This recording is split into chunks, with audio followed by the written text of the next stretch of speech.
Hi there folks, I'm Scott, and wouldn't you know it, a politician's been talking about video game violence yet again.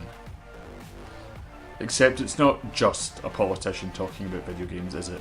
It's Donald Trump, President of the United States, talking about video game violence in the wake of yet another mass shooting. He's on record as saying he thinks the level of violence in video games is really shaping young people's thoughts. And this is a point in a video where you'd expect me to ask how are we here again, but it's kind of obvious really. It's sad, shallow, short-term opportunism. A quick grab at a moral panic that will either grab some votes or sweep something under the carpet. And what gets me is just how lazy the whole approach is.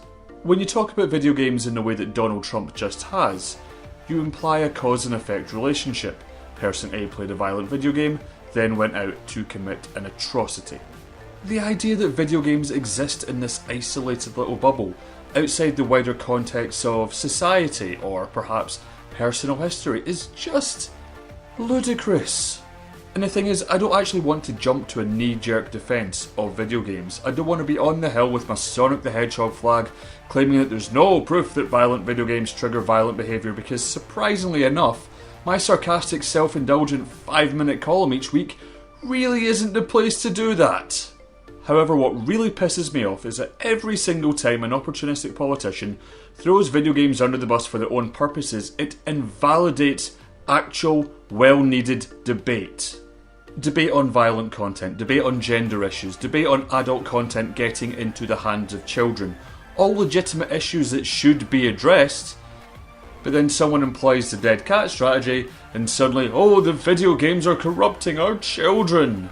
I'd like to think that as the generations shift and more MPs that have grown up with gaming get elected, that this kind of thing will happen less and less often. But the truth is, there's always going to be opportunists. And we deserve better. Now, I don't know if an internet comment section is the best place to be debating violence in video games, but we are going to give it a shot. Let me know your thoughts in the comments below, as always. Tell all your pals about this video, and I'll see you next week.